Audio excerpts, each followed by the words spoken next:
Hey, it was Davo. What's going on, everybody? We're back with some more Seven Deadly Sins Grand Cross.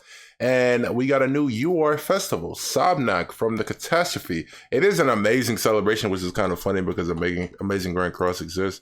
Let me go ahead and zoom in a little bit. And then, so let's take a look at the banner first and foremost. So the banner is DK, OG Lightless, Red Queen Deanne, Purgatory Melly, Esterosa. He's good right now. DK is awesome. The rest of these units are okay. You can run Purgatory Melee, get away with it today in today's age, but these two units probably not so much. She's good for PvE, but Light Liz is utterly like completely dead because if anything, Queen Elizabeth is you want to run her over this Light Liz. Infinity Merlin, a fantastic backline for Sins. She's good for Nidhogg. Summer Freya, I mean Summer Merlin is summer themed, so I mean these units aren't really useful unless this Ragnarok Deanne is good for OG Demon. That's about it. Easton useless. Valenti useless. Roxy, she's can get some play in Guild Wars, but that's just about it. Sigurd useless. Tyr pretty good with the new Sabnock. Freyr probably won't be as good with Sabnock, but nonetheless, I mean he is a needed unit in PvE content. Gelda, Thonar, LR Liz, Christmas Roxy, that's pretty nice. That's a pretty nice backline, but you know, what's his name? Percival exists now, so she's good for. Now her relic is just good, and if anything, it's just a red one for the dungeon. He was just on the banner. I don't know why they keep spamming him. Arthur and Nanashi. Nanashi is vital for her, so I mean, the fact that they threw him on is pretty good. I was surprised to see no Brunhild. Ike, I said there would be a Brunhild on this banner because you know they love spamming her. So, can we take a look at the ultimate real quick? How about we do that, y'all? I don't want to like. What is this? Pags? What? No. Nah, gang. Here it is. Here it is right here. And then we got to go over information. So let's take a look at the ultimate real fast.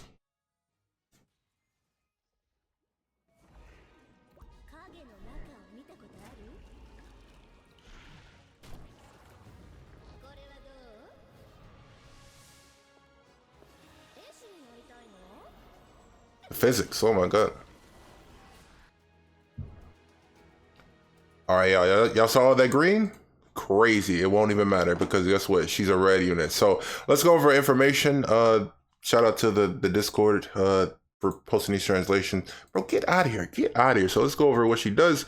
So the Shadow of the Deep Sea, Nightmare Sabnack, passive Shadow of the Darkness. At the start of battle, apply Shadow Shield for 1 turn to the unit. Shadow Shield is taunt the enemy, decrease unknown allies damage taken by 20%, and an extra 30% damage reduction for this unit. So essentially, like, she's pretty tanky, turn 1. At the start of the allies' turn, when the number of enemies present on the battlefield is over 2, apply Deepening Illusion to the enemy with the lowest HP ratio of their max HP, and apply Illusion to the other enemies. So Deepening Illusion is when removed, apply Deepening Mental Breakdown. We'll get to that in a second. And then Illusion, when removed, apply Mental Breakdown. So, where were we? When the unit attacks the enemy with delusional effect, remove all deepening illusion or illusion applied to the enemy.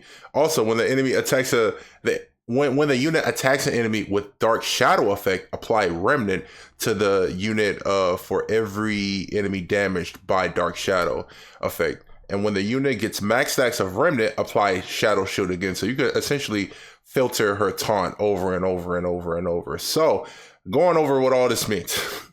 Deepening mental breakdown. So essentially, once this goes away, they get this. Now, she doesn't have to remove it. I'm assuming if it's cleansed or not, they get it. Who knows? We're going to find out once we get into the gameplay. But essentially, she removes all this and can apply crowd control after she removes it, right? So, deepening mental breakdown is minus 20% attack-related stats. Effect removed when damaged by enemies at the enemy's turn and when removed. What? So when they attack, it goes away. And then stuns the unit for 1 turn. So they can't attack. Mental break, so they go be lowered and they're stunned. And then mental breakdown. So this is mega mental breakdown and this is mental breakdown. Minus 20% attack related stats. Effect removed when damaged by enemies at the enemy's turn and when removed. Seal single target attacks or AoE skills for 1 turn. Mega crowd control. So she's stunning 1 unit and then she's attack sealing the other units. So if you fight a Sense team, you might want to like it might be best to get that stun on Gother because he can cleanse everybody. Meanwhile, Meliodas can just be stunned with Escanor as well. So Remnant is critical defense plus 20%, max at 3 stats, so you get 60% defense, critical defense. And then you can keep filtering this and keep getting damage reduction. And then Bond is trauma of the Remnant. Increase the units with this bond attack related stats by 13% and increase their defense related stats by 5%. I don't know who this is going to be good on, but her thing is pretty good because she has an ult passive essentially and can increase her basic stats or all stats. But let's go over her skills now. Her first skill. Remember I said how you can remove deep illusioning and then delusion. Basically, it's from these skills. Inflict delusion damage by 250% of attack on all enemies. Delusion damage, critical chance times 2 for every deepening illusion or illusion applied on an enemy. Increase critical damage by 50% when using a skill. Pretty good. And then it removes said effect, right? And it gets you all stats. And then you follow up with her second skill. Skill 2, Biting Shadow. Inflict Dark Shadow damage by 300%. Dark Shadow, pierce rate times 3. When attacking enemies with deepening mental breakdown or mental breakdown, increase attack related stats by 40% when using a skill. For every dead enemy, increase damage by 20%. I mean, that probably won't be, I mean, I guess if you kill one person, sure, but you probably won't be feeling the effects of that. However, so you attack when the character has delusion or whatnot, this does damage. Then this removes it. You follow up with Dark Shadow. Well, since you removed it, you get deep mental breakdown or mental breakdown. And then you follow up with this, and then this removes that, and then stuns them. It's pretty stupid. It's all just like really, really dumb. First skill, you use the first skill first, and then you use the second skill, and then she controls the entirety of the match. So she might be a real RNG unit. Because depending on if the Gother has the least amount of HP, then you can keep stunning him. But I mean, I think Gother, out of all 3 of the UR festivals, I think Escanor might have the lowest. I ain't gonna lie to you. So if anything, you're gonna be stunning Gother. And I think Tier is gonna be a necessity too, because if you stun the enemy and you attack to everybody else with just her, DK Meliodas can cleanse everybody. But if you run Tier, you have that crit resistant crit defense lower that he always applies every single turn, right? DK Meliodas will cleanse that, and the stun and the seals will stay on him. So that's pretty nice. Unless he gets all creation, then yada yada yada. If you let him get that, you lost. So her ultimate, True Nightmare. Apply deepening. No, bro, can it get better turns? Deepening mental breakdown to all enemies and increase the unit's attack related stats by 50% for 2 turns. The unit's attack related. Okay, so Queen Ellie. Also removes all debuff effects applied to the unit. Really? She cleanses? Okay. To the unit except for deep. What? Also remove all debuff effects applied to the unit except deep mental breakdown and inflicts spike damage by 600%. She doesn't have that on her. I'm just assuming she just cleanses. Okay, cool. Spike by 600%. This is at 662, so she gets all stats. When the unit is on the battlefield, for every deepening illusion or illusion removed from the enemy, increase unit's basic stats by 5%. I thought it was all stats, but it's basic stats. So she gets 50% basic stats. So every turn you use her first skill, you're getting 15% because automatically she applies illusion or deepening illusion every single turn, and you can remove that, so you get 15% every time. If you, like I said, if you get that skill, if you don't top deck that skill, you ain't getting no basic stats. So it's kind of like, you know, and then you gotta pray the person has the right illusion on them so they can get the stun, and or you know, you want the stun on Escanor, you want the stun on Gother. That's the thing. The seal on Melee and Escanor, perfect. The stun on Gother is what you want. However, I don't know if he's going to be having the lowest HP out of all of them, especially if you run a Tarmiel Link. So we're going to have to see. But yeah, she's a mega crowd control unit. I mean, I like how she looks. I mean, she gets stats. The only thing I don't like about her is her passive. Typically, when she's an unknown unit, she's a red unknown unit. Typically, when an unknown unit comes out, they get something that off rip that says, oh, for every unknown ally, they get substats or basic stats.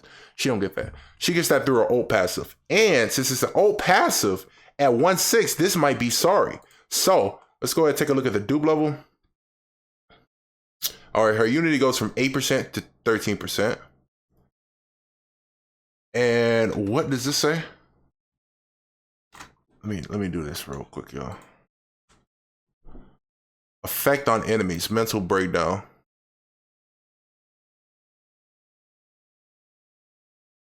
Oh no. At 1/6, she only applies mental breakdown, y'all. That's not good. That ain't good.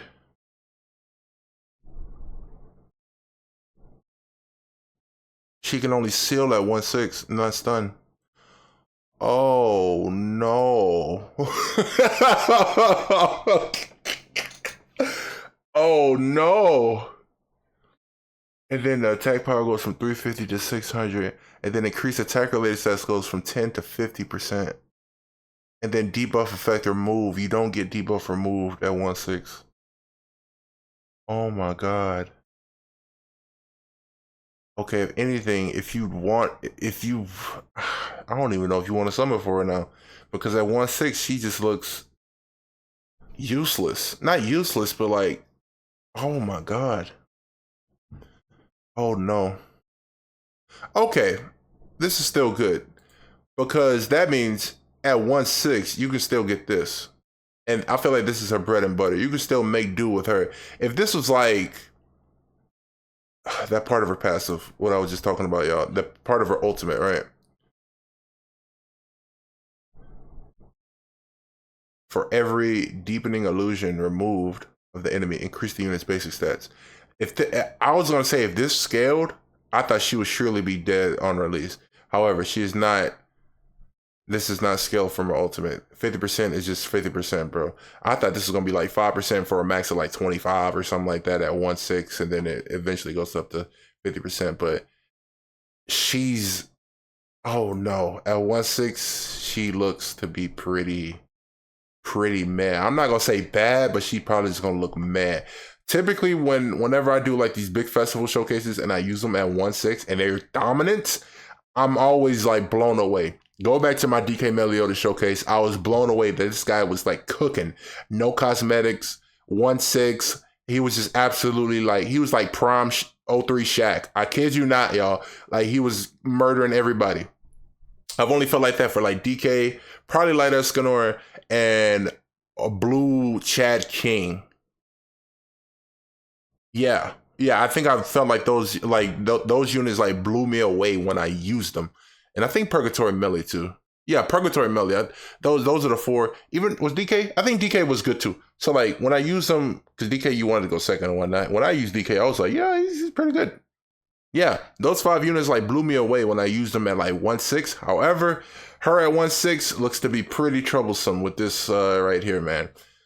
If you do want to use her viably, I would say probably go for 4/6, and that's probably a bad sign. So let's take a look at the rest of the patch notes. So we got cosmetics for her. Her cosmetics looks to be pretty good. The school one is probably like the least good one. She got the eye patch, and then this one looks like freaking like, yo, looks like took some inspiration from like Firefly. What? Ain't no way. And then we got a quartet. This is for goddesses, increasing their attack related and whatnot. It's not good enough. If anything, these quartets are just used good for like Heroes Arena and Guild Wars or something like that. Even though the goddess quartet has like a basic stat one, which I think is infinitely better than like attack related and whatnot. So Camilla does get a relic. However, it's for even backline, but it's dead because all it does is increase. I think it's Catastrophe's Pierce or whatnot. You could use it with Sabnack because Sabnack does have a Pierce increase the attack power and penetration rate of allies of unknown race. Not disasters, of unknown race, not even disasters. She's a disaster and she doesn't even buff them. Unknown race with 4 or less special move gauge by 20%. And also, if an enemy uses a skill during the enemy's turn, their attack related abilities will be reduced by 5%. They could have buffed that to like 30, bro, because nobody go use Camilla anyway. They might as well make it broken. And if anything, since it is a backline like type passive, you won't be using her because Nanashi exists and he is infinitely better. The only way I could see this getting some play, not even in Heroes Arena, ain't no way, bro, because she just like Gonna die, literally. Festival lineup to the coin shop. Yep.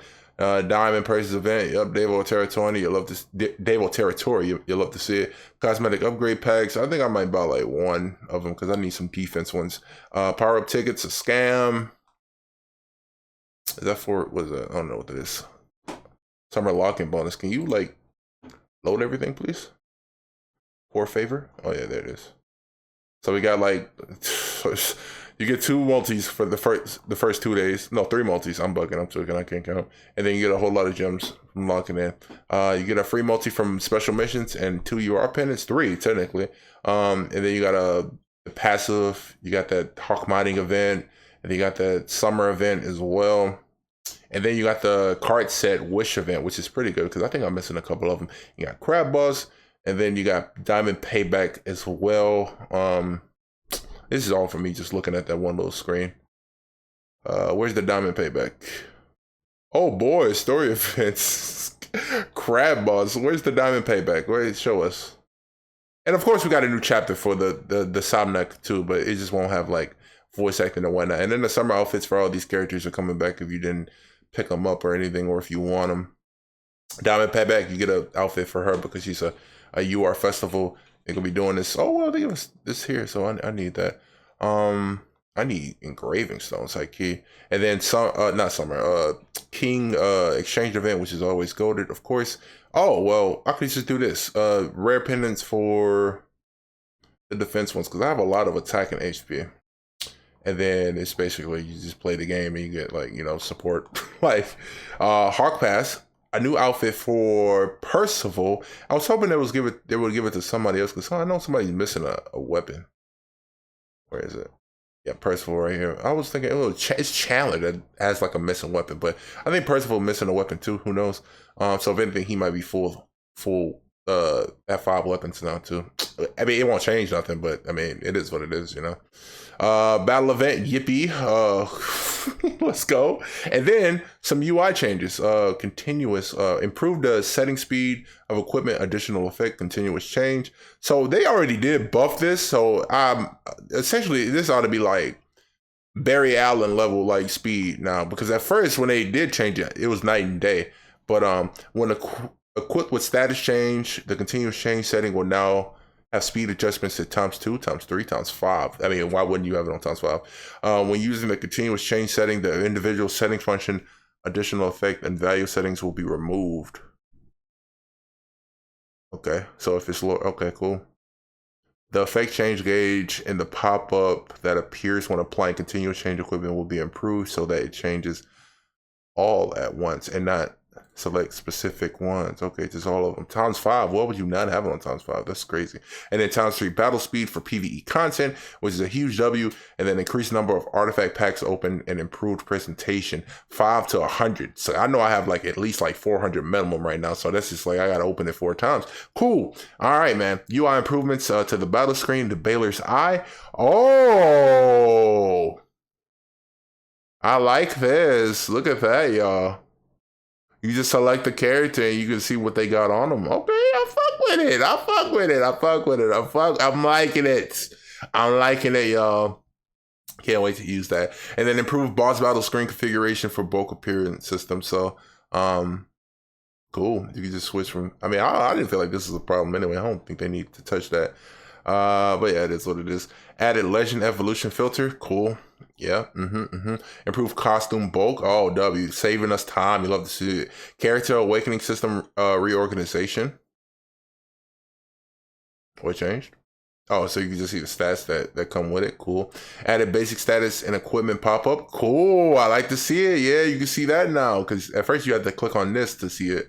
But now you can just see if it's shit from the jump. All right, I'm messing with it. If the base stats and the stat change pop up is at a maximum value, the gauge will turn gold. Nice. Improve the character alignment save function on the team formation screen. You love to see it because when you switch like devices, it wouldn't change your team that you set. Improved pop-up shop. Okay. And then, that's a lot of things, man. Not displayed correctly. Fix an issue where some characters' motion were not displayed properly when visiting friends bar. Oh my gosh, yada yada yada. And then you can buy the outfit for Eskin right now. So Hero Arena special character. Guess who? Sabnock. SABNACK. Okay, that's how you spell it specifically. All right, so that's gonna do it. Let me know what you think about Sabnack. Sabnack seems to be like not Infinity, Summer Merlin 2.0, but like with awesome CC. Apparently, that's what I gathered from her. She looks to be pretty impressive. However, at 1/6, she seems to be a little bit of a letdown. I ain't gonna lie. But we just gonna have to see once I showcase her. All this green and she's red is crazy. All right, y'all. Peace out. If you made it to the end of the video, comment W Sabnack or L Sabnack if you think she's an L. And I'll see you guys in the next one, or I'll see you at the podcast if anything. Peace out, man. And I'll see y'all probably later tonight once I summon.